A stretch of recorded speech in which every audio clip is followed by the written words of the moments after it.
ನಮಸ್ಕಾರ. ನಾನು ಈ ದಿನ ಓಮಿನ ಕಾಳಿನ ತಂಬಳಿ ಮಾಡ್ಕೊಂಡು ಬಂದಿದ್ದೀನಿ.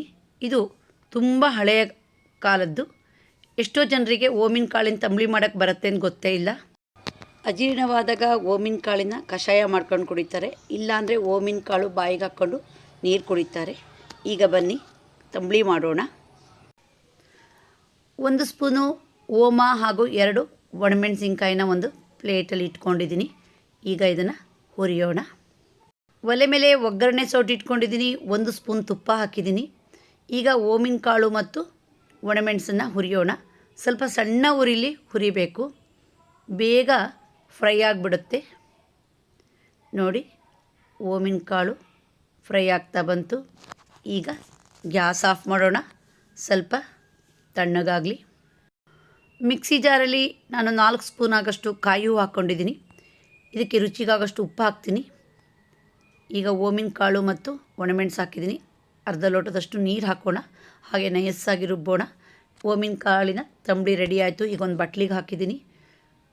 ಒಂದು ಅರ್ಧ ಲೋಟದಷ್ಟು ನೀರನ್ನು ಮಿಕ್ಸಿ ಜಾರಿಗೆ ಹಾಕಿ ಇದಕ್ಕೆ ಮಿಕ್ಸ್ ಮಾಡೋಣ.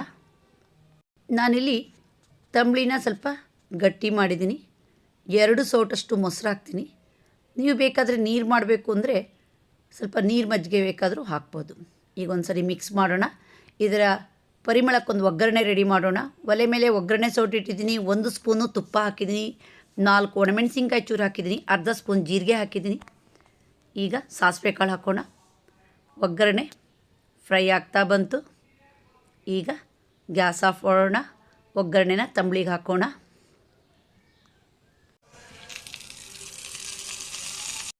ತಂಬಳಿಗೆ ಒಗ್ಗರಣೆ ಹಾಕಾಯಿತು. ಈಗ ಒಂದು ಸರಿ ಒಗ್ಗರಣೆನ ತಂಬಳಿಗೆ ಮಿಕ್ಸ್ ಮಾಡೋಣ. ನೋಡಿ, ರುಚಿ ರುಚಿಯಾದ ಓಮಿನ ಕಾಳಿನ ತಂಬಳಿ ರೆಡಿ ಆಯಿತು. ನೋಡಿದ್ರಲ್ಲ ಓಮಿನ ಕಾಳಿನ ತಂಬಳಿ ಮಾಡೋ ವಿಡಿಯೋ. ನೀವು ಒಮ್ಮೆ ಈ ತಂಬಳಿ ಮಾಡಿ ರುಚಿಯನ್ನು ಸವಿಯಿರಿ. ನಿಮಗೆ ಈ ವಿಡಿಯೋ ಇಷ್ಟ ಆದರೆ ಲೈಕ್ ಮಾಡಿ, ಶೇರ್ ಮಾಡಿ, ಸಬ್ಸ್ಕ್ರೈಬ್ ಮಾಡಿ. ಧನ್ಯವಾದಗಳು.